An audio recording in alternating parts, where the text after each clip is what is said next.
Have you ever wondered why some people seem to improve every year, while others work just as hard but never seem to move forward? It's easy to assume the difference is intelligence, talent, or luck.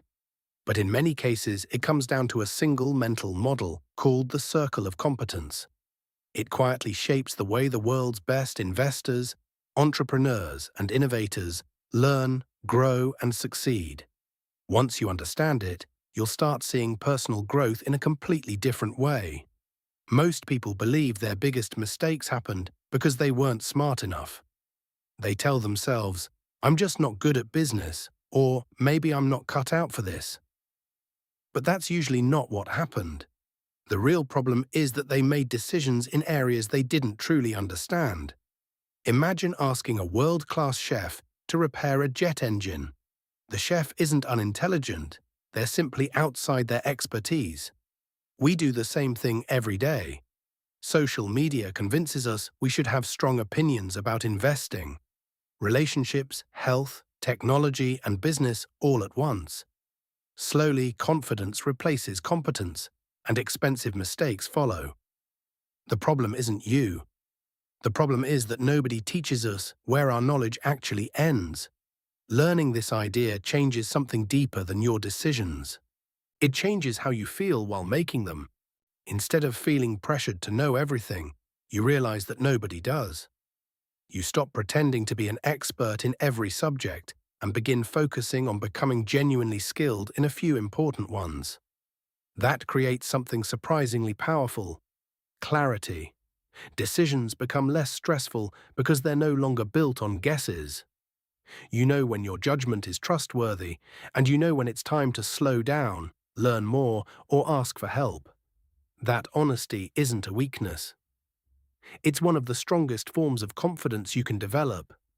So what is the circle of competence? It's the area where your understanding is deep enough that you can consistently make good decisions. It isn't about memorizing information. Real competence means understanding why something works. You can explain it in simple language, predict likely outcomes, recognize when something doesn't make sense, and adapt when conditions change. Outside that circle, you may still know a few facts, but your judgment becomes unreliable because it's built on assumptions instead of understanding. Psychology explains why this happens.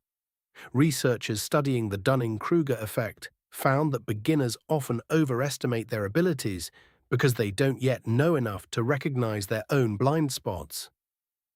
Experts, on the other hand, are usually more cautious because they understand how much complexity still exists. In other words, ignorance often creates confidence, while knowledge creates humility. That's why stepping outside your circle of competence is so dangerous. Your brain rarely warns you. Instead, it convinces you that you know enough. Warren Buffett and Charlie Munger built their investing philosophy around this idea. They never tried to understand every business. They simply refused to invest in companies they couldn't genuinely evaluate. Buffett often pointed to baseball legend Ted Williams, who divided the strike zone into dozens of small sections and only swung at pitches inside his sweet spot. He ignored everything else, even if it looked tempting. Great decision-makers do the same. They wait for opportunities that fall inside their circle, instead of chasing every possibility. The goal, however, isn't to stay inside your current circle forever. The goal is to expand it deliberately. Think of your competence like a growing map. Every book you deeply understand, every project you complete, every mistake you honestly analyze, and every skill you deliberately practice pushes that boundary outward. Growth doesn't come from jumping randomly into unfamiliar territory. It comes from learning one step beyond what you already know. A simple way to test your understanding is the Feynman technique. Ask yourself, can I explain this to someone with no background in the subject? If you can't explain it simply, you probably don't understand it deeply enough.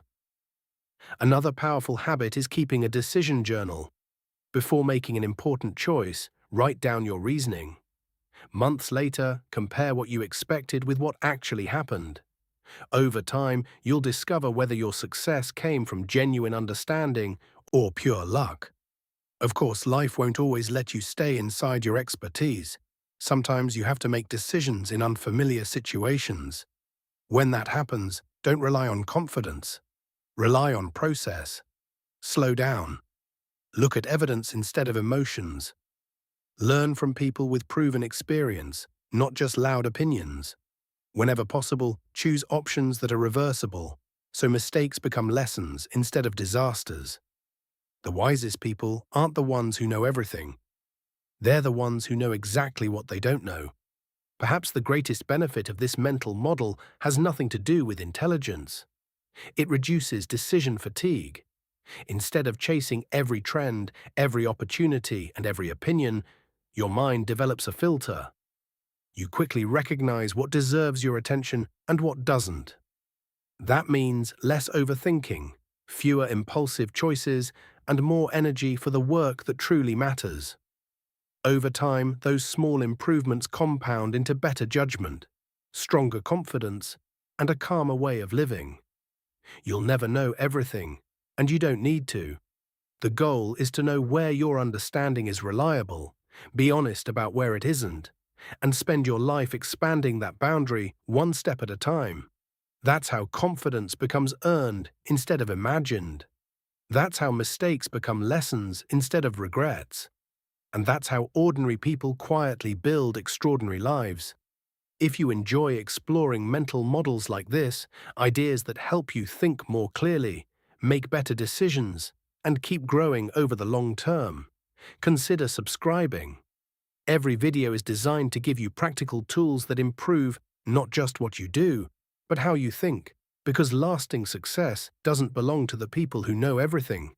It belongs to the people who keep expanding their circle of competence and stay in the game long enough for that growth to compound.